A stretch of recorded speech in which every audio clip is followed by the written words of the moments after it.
बिस्मिल्लाहिर्रहमानिर्रहीम अस्सलाम वालेकुम। Welcome back to our channel my YouTube family. आज मैं आप लोगों के लिए लेकर आई हूँ बहुत ही ज़बरदस्त मटर पुलाव की बहुत सिंपल रेसिपी।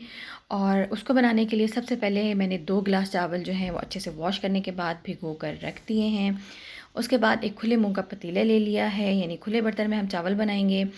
उसमें मैंने ले लिया है 1 कप ऑयल और उसमें मैंने डाल दिए हैं 2 अदद करी पत्ते, 1 टेबलस्पून ज़ीरा है और 1 टेबलस्पून इसमें साबुत धनिया। ठीक है, ये साफ़ करने के बाद दोनों चीज़ें आपने इसमें डाल देनी है ऑयल में और इनको हमने थोड़ा सा फ्राई कर लेना है कि इनका अच्छा सा बहुत ज़बरदस्त टेस्ट आता है, स्पेशली सूखे धनिए का और ज़ीरा का। ठीक है, तो इनको फ्राई करना है थोड़ा सा आपने तकरीबन 1 मिनट। और उसके बाद इसमें मैंने जो है वो डाल दिया है प्याज। प्याज मीडियम साइज़ मैंने लिया है, दरमियाने साइज़ का प्याज आप जो नॉर्मल हम कटिंग करते हैं उसकी उस तरह से आपने काट लेना है। और उसके बाद हमने प्याज को भी फ्राई करना है। अच्छा, प्याज को हम बहुत ज़्यादा ब्राउन नहीं करेंगे, जस्ट इसको फ्राई करना है आपने लाइट कलर में, ताकि जो पुलाव हमारा बने वो अच्छे खिला हुआ और ख़ूबसूरत कलर आए, इस पर वाइट कलर आए। ठीक है, तो उसके बाद मैंने इसमें ऐड कर दिए हैं टमाटर। 1 टमाटर मैंने इसमें डाला है, 3 से 4 अदद हरी मिर्चें डाल दी हैं, लहसुन अदरक इसमें मैंने उनका पेस्ट ऐड कर दिया। ठीक है, और साथ इनको इनकी भुनाई करते हुए मैं इसमें थोड़ा सा पानी ऐड कर दूँगी ताकि जो मसाला है वो जले ना, क्योंकि उसकी एक फिर ऐसी स्मेल आने लगती है जलने की सी। तो जैसे ही मसाला भुन जाएगा तो उसमें हमने ऐड कर दिए हैं मटर। ठीक है, मटर ऐड करने के बाद इसको हम अच्छे से भूनेंगे कि जो मसाला है वो भी अच्छे से, टमाटर बिल्कुल गल जाए और वो जैसे कहते हैं ना कि बिल्कुल गायब हो जाए।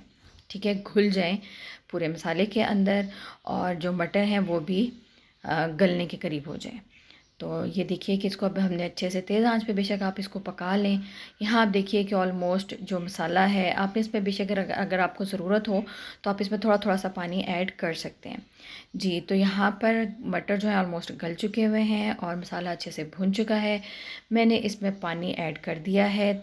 2 गिलास चावल थे तो मैंने इसमें 4 गिलास पानी ऐड किया, डबल पानी। ठीक है, साथ मैंने इसमें नमक हस्बे ज़ायक़ा आप अपने टेस्ट के अकॉर्डिंग कर लें। अच्छा, यहाँ पर इसमें मैं ऐड करूँगी क्यूब। क्यूब आपको बासानी बाज़ार में मिल जाती हैं, कनौर क्यूब ले लीजिए या कोई सी भी आप इस्तेमाल करना चाहें। अब तो बहुत सारी KNN की भी आ रही हैं और बहुत सारे आपको चिकन स्टॉक मिल जाता है। ठीक है, तो 1 क्यूब मैंने इसमें डाल दिया है और इसको हम पकाएंगे। अगर आपने क्यूब इस्तेमाल करना है तो ये ऑप्शनल है। ठीक है, आपके पास मौजूद है तो आप इस्तेमाल कर लीजिए, नहीं है तो कोई इतना बड़ा मसला नहीं है।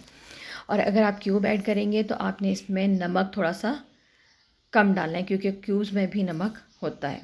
अच्छा जी, अब पानी जो है यहाँ पर उबल चुका था, इसमें मैंने चावलों में से पानी निचोड़ के, यानी जो चावल थे पानी में भिगोए हुए, बिल्कुल पानी निकाल के उनका ड्रेन कर दिया और चावल जो हैं वो इसमें मैंने ऐड कर दिए हैं। ठीक है, पानी उबलने के बाद हमने इसमें चावल ऐड कर दिए हैं। इनको हम अब थोड़ा सा मिक्स करेंगे और जो पानी है उसको बॉयल होने का हम वेट करेंगे। जैसे ही पानी उबलेगा आप देखेंगे कि जो चावल हैं वो पानी एब्ज़ॉर्ब करने लगेंगे और पानी एकदम से जो है ना वो कम होने लगेगा। तो जैसे ही पानी थोड़ा सा कम हो जाएगा, ये देखिए कि अब आपको चावल नज़र आ रहे हैं। ठीक है, तो इस स्टेज पे हम जो है ना इसको तय लगाएंगे कि चावल आपको बहुत ज़्यादा ऊपर नज़र आ रहे हैं और बिल्कुल कहते हैं ना एक पोर, ठीक है, पोर से भी कम, 1 इंच से भी कम जब पानी रह जाता है तो हम इसको दम लगा देते हैं। दम लगाने के लिए एक साफ़ रुमाल या दज्जी जो भी आप इस्तेमाल करना चाहें कर लें और उसके अंदर हमने जो ढक्कन है देगचे का लिड उसको अच्छे से लपेट देना है और तेज़ आंच पे हमने इसको तकरीबन 3 से 4 मिनट हमने इसको पकाना है। ठीक है, 3 से 4 मिनट आपने तेज़ आंच पे दम देना है। ये देखें कि साइड से जब इसका धुआं निकलने लग जाए, आप चाहें तो उस पर वेट भी रख लें।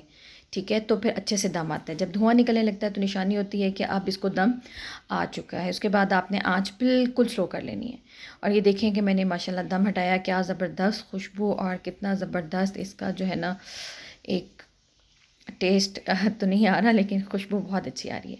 जी, तो ये देखिए कि अब मैं इसको मिक्स कर रही हूँ सारे चावलों को। तो माशाल्लाह चावल जो है वो बहुत अब देखें खिले खिले से और एक दाना दूसरे, हर दाना दूसरे दाने से अलग अलग है, खड़ा खड़ा सा हमारा पुलाव और बेहतरीन कलर के साथ जो है ना माशाल्लाह से रेडी हो चुका है, ठीक है। और अब इसके साथ मैं आपको बता दूं कि शामी कबाब की रेसिपी, तो मैं फ़्राई करूँगी पहले कबाब। कबाब जो हैं इनको भी फ़्राई करने की ट्रिक है। मेरे पास कबाब मौजूद हैं। मैं इसको पहले तवे के ऊपर मैंने ले लिया है ऑयल, थोड़ा सा ऑयल ले लेंगे, ठीक है। आप चाहें तो जैसे मैं तवे पे फ्राई करती हूँ, कभी फ्राई पैन में फ्राई कर लेते हैं, तो आपकी मर्ज़ी है जिस पे आप करना चाहें। अच्छा जी, यहाँ पर मेरे पास फ्रोज़न कबाब है। ये मेरे पास पहले से मैंने बना कर रखे होते हैं। तो ये देखिए कि ये थोड़े सख्त हैं, हार्ड हैं। मैंने इनको डिफ्रॉस्ट माइक्रोवेव में नहीं किया। अभी मैंने तवे पे जो है वो ऑयल डाला है, कुकिंग ऑयल, और इसी के अंदर मैं फ़ौरन से ही इनको रख दूँगी। अभी मैंने चूल्हा नहीं ऑन किया, मैंने स्टोव बिल्कुल बंद है, और ठंडे ऑयल में मैंने जो कबाब हैं उनको रख दिया है। और क्योंकि ये फ्रोज़न थे इसलिए मैंने इस तरह से किया। अगर आपके पास फ्रोज़न नहीं है, यानी फ्रीज़ नहीं हुए हुए कबाब सॉफ्ट हैं, तो आप बेशक फिर पहले ऑयल को गर्म करेंगी और उसके बाद आपने जो है वो उनके गर्म ऑयल में आपने फ्राई करने हैं। तो इसके ऊपर मैंने ढक्कन लगा दिया है, एक कवर कर दिया, यानी कि बेसिकली कबाब को, ताकि जैसे जैसे ये गर्म होंगे तो इनके छींटे जो हैं वो ना निकलें, और कबाब जो हैं वो फ़ौरन जो है वो सॉफ़्ट भी होते जाएँ साथ साथ। और तेज़ आंच पे नहीं बना रही हूँ मैं, बिल्कुल लो फ्लेम है, मतलब मीडियम टू लो फ्लेम, ठीक है। ये देखें एक तरफ से ऑलमोस्ट पक चुके हैं और ज़बरदस्त इनका कलर आ रहा है, और बिल्कुल भी कबाब जो है ना वो टूट नहीं रहे हैं। कबाब की शामी कबाब की रेसिपी अगर आपने नहीं देखी मेरे चैनल पर, तो ये मेरे चैनल पर मौजूद है। आप वहाँ से शामी कबाब की रेसिपी जो है वो ले सकते हैं, और इंशाल्लाह अभी बड़ी नज़दीक है तो मैं उस पर भी आपको शामी कबाब की एक नई रेसिपी आपके साथ शेयर करूँगी इंशाल्लाह।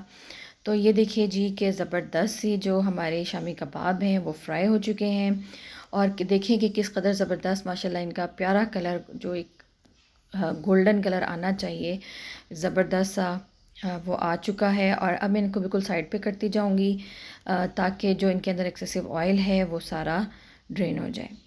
तो अगर अब आप हमारे चैनल पर नए हैं और चैनल को सब्सक्राइब नहीं किया, तो प्लीज़ चैनल को सब्सक्राइब कर लीजिए। और अगर हमारी रेसिपीज़ आपको पसंद आती हैं तो उनको अपने फ्रेंड्स के साथ, फैमिली के साथ शेयर किया कीजिए और कमेंट किया कीजिए। ये आपका हमारे लिए प्यार होता है, और इससे हमारी बहुत बहुत ज़्यादा हौसला अफजाई होती है जी। तो यहाँ पर कबाब जो हैं वो अल्हम्दुलिल्लाह फ्राई हो चुके हैं, और मैंने चावल जो हैं वो डिश आउट कर लिए हैं। आप इस तरह से इनको डेकोर कर लीजिए और अपने मेहमानों को सर्व कीजिए।